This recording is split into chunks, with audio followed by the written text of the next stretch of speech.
Boa tarde, eu sou o Vitor Frois e vou apresentar o meu trabalho 1 de computação gráfica em menos de 5 minutos. Bem, aqui a gente pode ver a pasta T1 do trabalho 1. Começando aqui a gente tem a pasta Resources dentro dessa pasta que vai guardar as texturas e os arquivos que contêm os vértices dos objetos que nós queremos exibir no nosso ambiente 3D. Logo em seguida a gente tem a função main, que vai cuidar, essa função keyEvent aqui, ela cuida dos eventos do teclado. Em seguida a main ela vai criar uma janela, adicionar objetos nessa janela. Logo aqui embaixo a gente tem um while que cuida de passar as teclas que a gente apertou para o movimento dos objetos que a gente está vendo.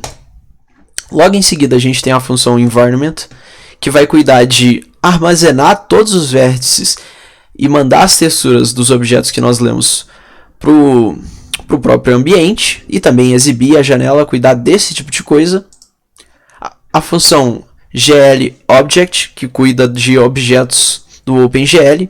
Então basicamente aqui nós vamos iniciar os objetos, guardar a matriz do objeto, centralizar ele, que eu acho que é uma coisa muito importante, e mandar tudo para o environment, que vai cuidar de movimentar essas coisas.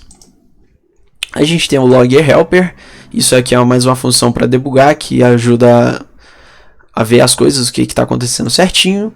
A função matrix.py, então é uma função que mexe com tudo que é relacionado à matriz, seja construir a matriz em identidade, pegar uma operação trigonométrica, fazer a rotação de uma matriz no lugar, ou seja, translada para o centro, faz a rotação e volta para o lugar original. E por fim a gente tem esse Object Helper aqui, que diz respeito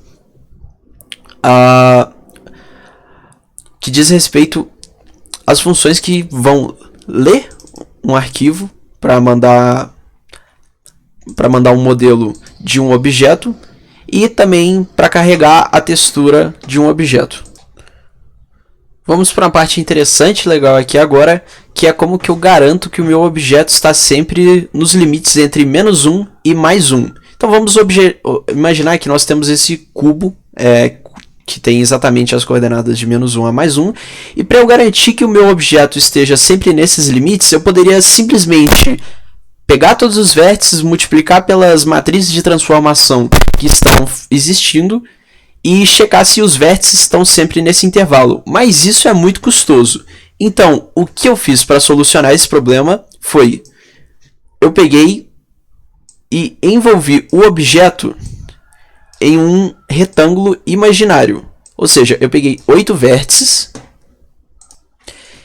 e construí esse retângulo de modo que o cachorro ficasse sempre dentro desse retângulo. Ou seja, eu movimento os 8 vértices ao invés de precisar movimentar os 20.000, 50.000 vértices que compõem qualquer objeto. E daí eu checo se esses vértices estão dentro ou fora do cubo.